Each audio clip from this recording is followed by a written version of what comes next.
seul geste de toi viendra mon secours.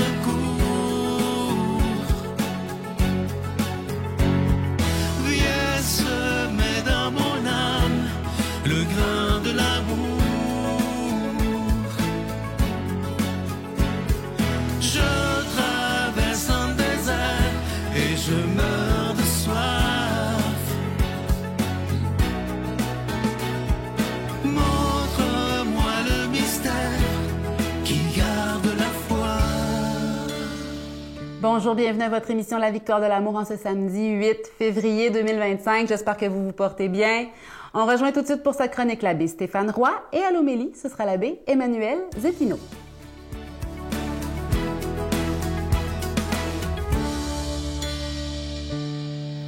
Bonjour à toi, bon samedi, bienvenue à cette chronique sur les chemins du cœur.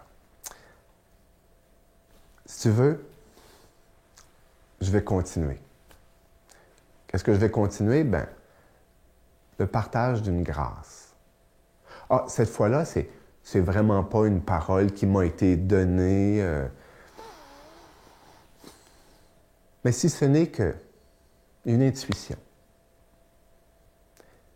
Je me rappelle, lorsque j'étais très jeune, j'avais une très grande dévotion, un très grand amour pour Marie, Mère de Jésus. Je me rappelle, c'était souvent les « Je vous salue Marie », les « Ave Maria » qui habitaient vraiment ma prière, jusqu'à un moment donné, d'une manière quasiment continuelle, sans interruption. Et quand on aime, bien, on veut être avec. Puis quand on aime, on veut parfois imiter. On veut parfois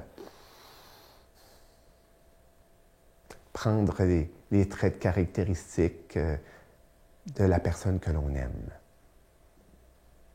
Puis, à travers les paroles de l'Évangile, il y avait 3 mots qui m'étaient venus comme ça, en latin. Ecce, fiat, Magnificat. La semaine passée, je te parlais d'un tableau. Eh bien, il fait partie du tableau. Mais je me rappelle à ce moment-là que je l'avais noté tout simplement dans mon journal. Et puis, les 3 mots de l'imitation de Marie. Dans mes notes de petit gars, là, de jeune, j'avais noté ça. Les 3 mots de l'imitation de Marie. Ecce, fiat, Magnificat. Qu'est-ce qu'ils veulent dire, ces mots-là? Ecce, en latin, ça veut dire « me voici ». Hein? Marie va dire ce ecce eh bien, à Gabriel lorsqu'il va lui dire dans l'Annonciation qu'elle a été choisie. Elle va dire « me voici, voici la servante du Seigneur. Me voici ». Et puis le deuxième mot, le fiat, ben, ça veut dire, c'est pas une marque de taux, là. Marie, c'est en fin de compte, ben, qu'il me soit fait, qu'il soit fait. Hein? Encore là, elle va le dire à Gabriel, qu'il me soit fait selon ta parole. Oui, qu'il me soit fait. Et le troisième mot, Magnificat, sans doute que lui, tu le connais plus parce qu'il fait partie des prières, il fait partie de la tradition liturgique ou de dévotion populaire, c'est « mon âme magnifie ». Mon âme exalte le Seigneur. C'est l'action de grâce, c'est la louange mariale. Ces 3 mots-là sont vraiment particuliers. Puis, c'est vrai que non seulement ils peuvent nous donner à ressembler spirituellement, à adopter une attitude qu'on pourrait qualifier mariale, mais j'oserais dire qu'ils nous disposent très, très bien à être chrétiens, à être chrétiennes. Dire au Seigneur, me voici, voici, je suis là devant toi, me voici. Puis dire au Seigneur, ben, qu'il me soit fait selon ta parole. Et puis lui dire qu'à travers tout, je te magnifie, je te loue. Eh bien, je pense que tout en ressemblant à la mère, on a une bonne chance de ressembler au Fils. Ces 3 mots que je te laisse, peut-être que tu peux en prendre un, mais du moins, méditons-les ensemble. Bonne semaine. Notre Père qui es aux cieux, que ton nom soit sanctifié, que ton règne vienne, que ta volonté soit faite sur la terre comme au ciel. donne-nous aujourd'hui notre pain de ce jour. Pardonne-nous nos offenses, comme nous pardonnons aussi à ceux qui nous ont offensés. Et ne nous laisse pas entrer en tentation, mais délivre-nous du mal, car c'est à toi qu'appartiennent le règne, la puissance et la gloire pour les siècles des siècles. Amen. La Victoire de l'amour vous invite à célébrer 30 ans d'amour au Centre Vidéotron de Québec, le 24 mai 2025, de 13h à 17h. Avec Mélissa Bédard, Patrick Normand, Nathalie Laure, Guylaine Tanguay et la présence exceptionnelle de Michel Thor. Témoignages et conférences avec Sœur Angèle, Dominique Bertrand, David Bernard, Christine Michaud, Martin Larocque, Claire Jacques, Victor et l'équipe de la Victoire de l'amour. Billets en vente maintenant sur lavictoiredelamour.org. Je suis tellement content de vous parler du magnifique cadeau de février. C'est le mois de l'amour, le mois de la Saint-Valentin. Je sais que vous l'attendiez beaucoup. C'est le cœur de l'espoir. Vous allez le voir à l'écran, il est vert. C'est de la pierre d'agate, donc il n'y a pas de peinture dessus. C'est vraiment la couleur de la pierre que vous voyez. Et évidemment, la pierre verte, on dit que c'est la pierre de l'espérance. Alors, vous voyez, en forme de cœur, absolument magnifique. Ce bijou, il est déjà béni. Ça inclut la chaîne en acier inoxydable, donc ça ne ternira pas. Vous vous souvenez du cœur bleu, comment vous l'aviez aimé? Mais c'est la même chose, sauf de couleur verte. Et je vous rappelle que ce n'est pas peint, mais c'est bien la couleur de la pierre qui est ce vert absolument magnifique. Je vous rappelle cette magnifique carte de Marie qui est toujours disponible. Vous savez qu'avec un don de 25 $, vous recevez un cadeau. Avec un don de 40 $, vous en recevez 2. Et évidemment, vous allez recevoir un reçu pour fin d'impôt. Je vous remercie de tout cœur de ce que vous faites et ce que vous ferez pour la Victoire de l'amour, parce que sans vous, vous le savez, hein, cette émission-là ne pourrait pas exister, mais maintenant, ça fait déjà 30 ans que nous sommes ensemble. Merci de tout cœur et voici comment vous procurer ces cadeaux. Par la poste à la Victoire de l'amour, casier postal 120, succursale Boucherville à Boucherville, le J4B 5E6, ou par téléphone, par carte de crédit, du lundi au jeudi, de 8h à 17h, au 514-523-4433, ou à notre numéro sans frais, le 1-888-811-9291. Également sur notre site Internet, le www.lavictoiredelamour.org. Avec votre don, vous recevrez aussi un reçu pour fin d'impôt. Merci de donner des mains à la Providence. Merci d'investir dans votre foi.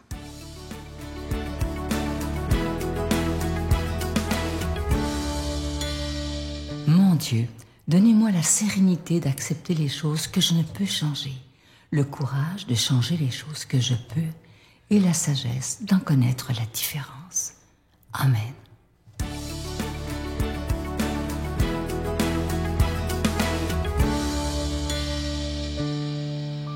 Que l'amour de Dieu soit avec vous. Dans l'Évangile d'aujourd'hui, on voit les apôtres qui reviennent de leur première mission. On peut penser qu'ils étaient avec beaucoup d'émotion, beaucoup de joie, d'avoir vu tout ce que le Seigneur leur permettait de faire, de pouvoir agir au nom du Christ, de pouvoir vivre leur mission. Et c'est là où le Seigneur leur dit « Bienvenue, on va se reposer, prendre un instant un peu plus relax. » Mais à leur grande surprise, bien, ils ne peuvent pas, parce que les foules continuent d'avancer. Cette soif, ils continuent de la voir devant eux. Aujourd'hui, pour illustrer cet évangile, je me permets de vous partager mon témoignage sur le Congrès eucharistique international que j'ai vécu en Équateur. Donc, il y a quelques mois, je suis parti avec la délégation canadienne et puis je vous partageais 2 moments très forts de ce congrès. Le premier, ça a été la procession eucharistique qu'on a fait. Alors, je viens d'un pays latino-américain, je suis né à Montréal, mais de tradition, je sais qu'au Guatemala, il y a un peu cette même dévotion qui se fait durant les jours saints. Alors, durant les jours saints, il y a cette construction de tapis qui va se faire. Des tapis qui vont se faire avec tous des produits naturels, souvent des fleurs, souvent des morceaux de cire et ainsi de suite colorés pour pouvoir représenter diverses scènes de l'Évangile. Et seulement, la procession avec le Seigneur va pouvoir passer sur ce tapis. Vous pouvez imaginer les heures et les heures de travail, qu'est-ce que ça peut signifier. Parce que c'est vraiment des scènes d'Évangile qui sont illustrées, ou des dévotions, que ce soit Notre-Dame de Guadalupe, Notre-Dame de Lourdes, qui sont illustrées dans ces tapis. Mais c'est avec un amour très grand qu'ils sont faits, parce que c'est justement la possibilité, d'un peu comme le dimanche des rameaux, de mettre son vêtement pour que le Seigneur puisse passer. Et cette fois-ci, au Congrès eucharistique, durant la procession, c'est ce que les gens d'Équateur, de Quito, ont fait. D'une façon incroyable, ils ont mis le tapis sur chacun des endroits, chacune des rues où le Saint-Sacrement allait passer en procession. Donc, vous pouvez imaginer des kilomètres et des kilomètres de tapis faits à base de fleurs, faits à base de cire, de chandelles, de cire, pour pouvoir colorer et pouvoir laisser le passage au Seigneur. Et ce qui était beau, c'est que oui, on marchait sur le tapis, mais ensuite les cœurs ne restaient pas là. Ils voulaient suivre Jésus.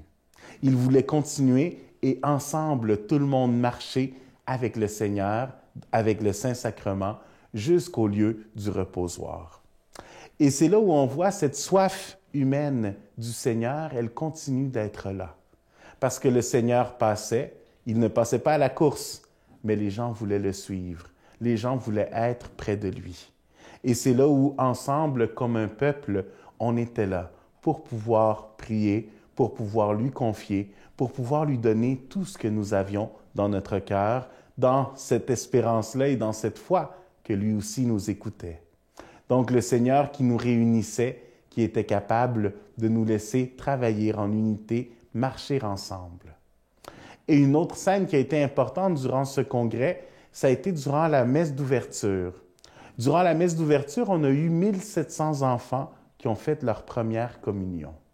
Alors, de partout en Équateur, les enfants sont venus pour pouvoir célébrer et commencer comme ça le congrès eucharistique.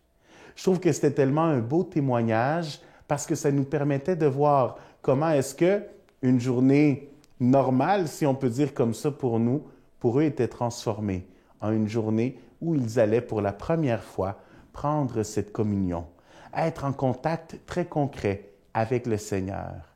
Et puis on les voyait tout bien préparés, tout bien habillés, dans cette joie de recevoir pour la première fois le corps du Christ. Donc, quand on dit que les foules se ruaient vers Jésus, ce n'était pas simplement il y a 2000 ans. Encore aujourd'hui, les gens ont cette soif du Seigneur, ont cette soif d'avoir un contact avec le Christ, avec notre Dieu.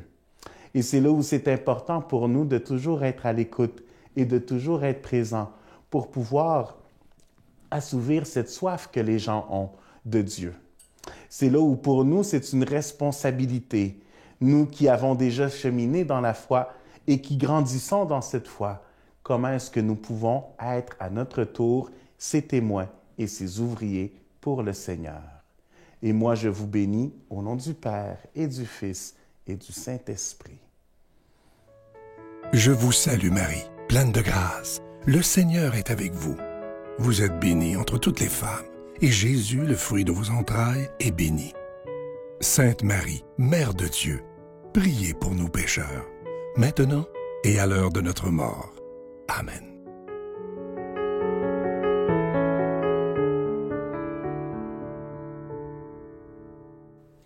Je vous laisse aujourd'hui avec une belle citation de la comtesse de Ségur qui dit « La modeste et douce bienveillance est une vertu qui donne plus d'amis que la richesse et plus de crédit que le pouvoir. » Oui, la modeste bienveillance procure énormément.